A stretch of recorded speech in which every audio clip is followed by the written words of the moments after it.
Subscribe कीजिए ध्येय IAS channel को और बेल आइकन को दबाइए लेटेस्ट वीडियो सबसे पहले देखने के लिए।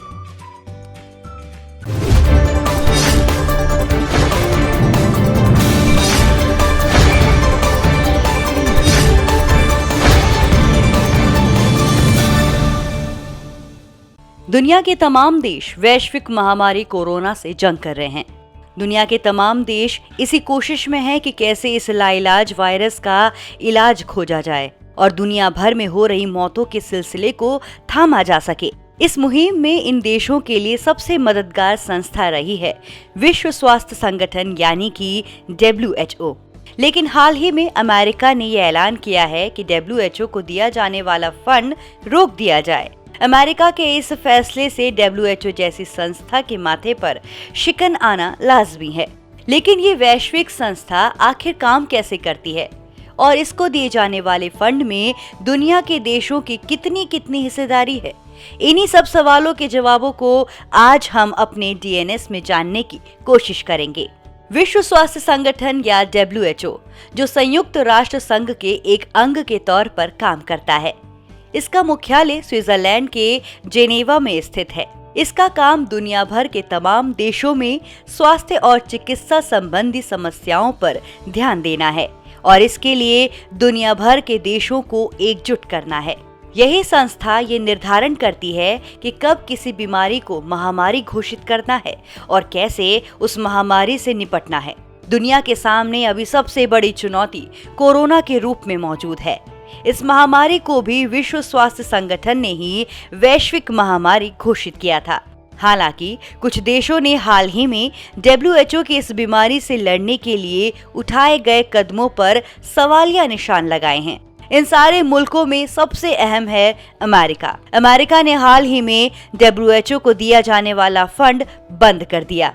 WHO पर इल्जाम लगाते हुए अमेरिका ने कहा है कि चीन परस्त विश्व स्वास्थ्य संगठन ने कोरोना के संक्रमण को रोकने की कोशिश तक नहीं की। अब ये सवाल उठता है कि अमेरिका की ओर से फंडिंग बंद होने से इस संस्था पर क्या असर पड़ेगा।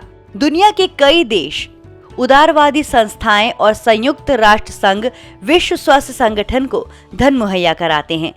विश्व स्वास्थ्य संगठन की वेबसाइट के मुताबिक संस्था के सदस्य देशों की ओर से कुल पैसे का 35.41%, करों से 15.66%, उदारवादी संगठनों से 9.33%, संयुक्त राष्ट्र संघ की ओर से 8.1% और बाकी अन्य स्रोतों के जरिए आते हैं। विश्व स्वास्थ्य संगठन को मिलने वाले कुल धन का अकेले 15% हिस्सा अमेरिका से आता है। संस्था को सदस्य देशों के जरिए जो पैसा दिया जाता है उसका तकरीबन 31% हिस्सा अकेले अमेरिका देता है। वहीं सदस्य देशों की ओर से मिलने वाले कुल धन का तकरीबन 1% हिस्सा भारत द्वारा दिया जाता है। विश्व स्वास्थ्य संगठन को किसी देश द्वारा कितना धन दिया जाएगा, इस पर फैसला खुद देश द्वारा किया जाता है। हालांकि ये सदस्य देशों की मर्जी पर होता है कि उन्हें ये धनराशि देना जारी रखना है या बंद करना है। अमेरिका ने फिलहाल यही फैसला किया है। हालांकि अमेरिका के द्वारा फंडिंग बंद किए जाने पर संगठन को काम करने में कुछ खास दिक्कत नहीं आएगी।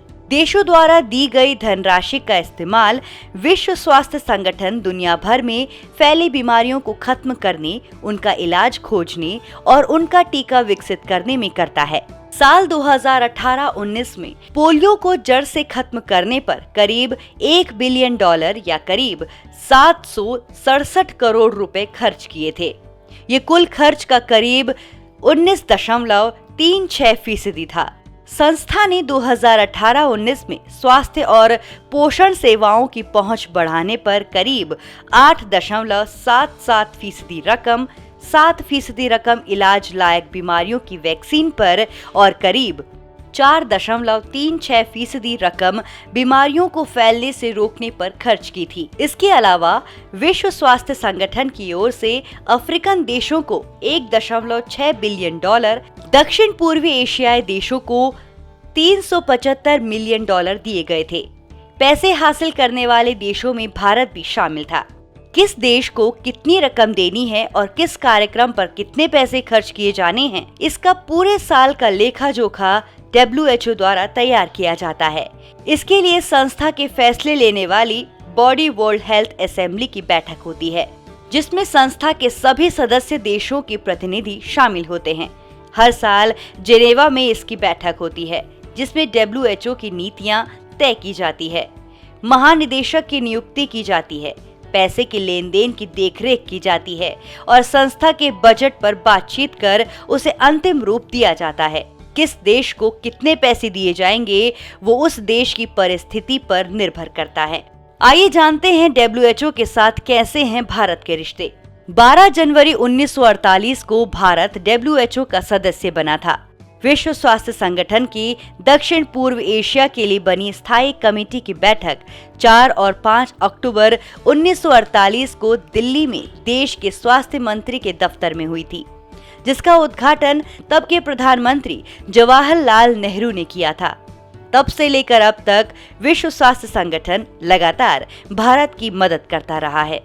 टीबी जैसी बीमारी से लड़ना हो या फिर कुष्ठ रोग और कालाजार के इलाज की बात हो या फिर पोषण के प्रति जागरूकता की बात हो, भारत ने सब में कामयाबी पाई है और इसमें विश्व स्वास्थ्य संगठन या WHO का अहम योगदान रहा है। अगर अभी की बात करें तो कोरोना जैसी महामारी से लड़ने में भी विश्व स्वास्थ्य संगठन भारत की मदद कर रहा है। विश्व स्वास्थ्य संगठन के भारत में प्रतिनिधि डॉक्टर हैंक बेकेडम के मुताबिक भारत में कोरोना की स्थितियां बेहद चुनौतीपूर्ण हैं। WHO भारत सरकार और राज्य सरकारों के साथ मिलकर निगरानी, टेस्ट, लैब रिसर्च, अस्पतालों की तैयारी और कोरोना पर नियंत्रण की तमाम कोशिशें कर रहा है। हालांकि भारत WHO के निर्देशों के अलावा भी अपने तरीके से कोशिशें कर रहा है। WHO ने मास्क सिर्फ उन लोगों के लिए जरूरी किया था जो बीमार हों, जबकि भारत में लॉकडाउन के दौरान सभी को मास्क लगाना अनिवार्य कर दिया गया है। अभी WHO ने भारत को कुछ कहा भी नहीं था और यहाँ केस 341 तक ही पहुँचे थे। तो भारत ने 22 मार्च को पूरे देश में जनता कर्फ्यू और फिर 24 मार्च से टोटल लॉकडाउन कर दिया था।